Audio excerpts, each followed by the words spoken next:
give me the time and I'll be blowing your mind. Guess I'm another lyricist. I was a cynical child. The innocence of ever ignorant. You never really noticed that my flow was fucking ridiculous. Picking the pitiful, never subliminal, seminal sentence. But I say, I'm a goddamn monster. Call me necrophiliac. I feel I'm on a level that most of these other niggas never really gone close to. I hope you notice me. I spit it focusly. This is my passion, devoted. I can't quit. I came in and conquered by constantly practicing, passing these peons and pleading for peace. I'm a चलो भाई अगले point पर आते हैं, जो कि है retained earning. ये सबसे कॉमन तरीका है। यार कंपनी पैसे कहां से जुगाड़ रही है, ये तरीका है रिटेन्ड अर्निंग का मतलब होता है ईयर ऑन ईयर आपने प्रॉफिट को बचाया, उस बचे हुए प्रॉफिट को अपने बिजनेस में लगा लिया, उसको बोलते हैं रिटेन्ड अर्निंग। जैसे आज के डेट में हम लोग सेविंग्स करते हैं ना, सेविंग्स ही होता है रिटेन्ड अर्निंग। बात समझ में आ रहा है? इसको क्या बोलते हैं? Ploughing back of profit. ठीक है ना, जो आपने ईयर ऑन ईयर बचाया है और बाद में उसको अपने बिजनेस में लगाया, इसको बोलेंगे हम लोग retained earning. This source is also called self financing. MCQ के लिए इंपॉर्टेंट है, पूछा जाता है कभी कभी कि यार ये सेल्फ फाइनेंसिंग कौन सा मेथड होता है, तो आंसर बोलोगे रिटेन्ड अर्निंग होता है। इसको हम लोग इंटरनल मेथड भी कहते हैं, बिकॉज ये कंपनी खुद से जुगाड़ रही होती है। Retained earnings are popular source of capital for modernization and expansion of business। जो भी एक्सपेंशन करना चाह रहे हैं, कुछ नई टेक्नोलॉजी लाना चाह रहे हैं, उसमें अक्सर कंपनी अपने retained earnings का इस्तेमाल करती है। अब इसके एडवांटेजेस भी हैं हमारे पास सिलेबस में और डिसएडवांटेजेस भी हैं। आओ जरा देखते हैं advantages from company point of view. सबसे मैंने यहां पे हाईलाइट करके रख दिया, मैंने नोट्स में आपके लिए इतनी मेहनत कर दी है कि हाईलाइट भी कर दिया। भाई देख लो, यही पॉइंट है। सबसे पहला पॉइंट देखो भैया, कन्वीनियंट एंड इकोनॉमिकल मेथड। मतलब इस तरह के मेथड पे आपको कोई पेपर वर्क नहीं करना पड़ेगा, खुद का पैसा इस्तेमाल करना है, कोई भी टैक्स नहीं देना, कोई भी इंटरेस्ट नहीं देना, तो मतलब सस्ता सोर्स पड़ता है। दूसरा, the financial structure of the company remains flexible. इसका मतलब क्या है? आप ना तो लोन ले रहे हैं, किसी भी तरह के आपके असेट को गिरवी नहीं रखा जा रहा है, आप ट्रेडिंग ऑन इक्विटी का भी फायदा उठा सकते हैं।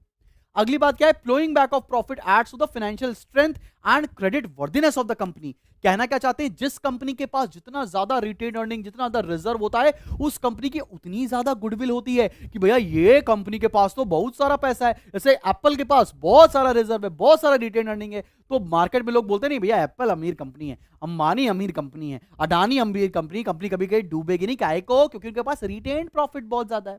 अगला, retained earnings can be used to redeem debts and to replace obsolete assets.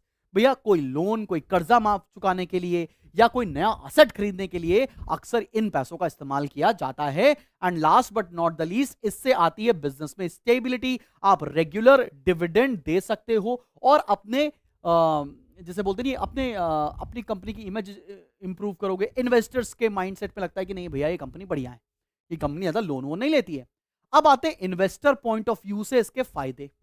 सबसे पहली बात क्या है? Share holders of a company having large reserve and surplus get benefit of safety of investment. अगर मैं किसी एक ऐसी कंपनी में पैसा लगा रहा हूं जिसके पास बहुत ज्यादा सेविंग्स हैं पहले से, तो हमको लगा यार हमारा पैसा डूबेगा नहीं, सेफ्टी ऑफ इन्वेस्टमेंट आएगी, रात को सुकून की नींद आएगी मेरी जान।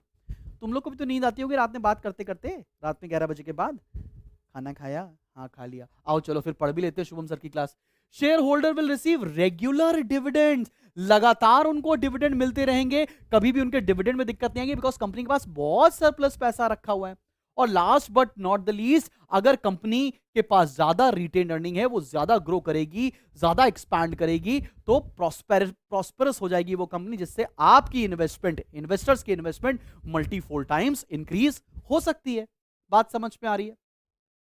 अब देखते हैं बाबू ये सोसाइटी पॉइंट ऑफ व्यू से क्या इसके एडवांटेज है।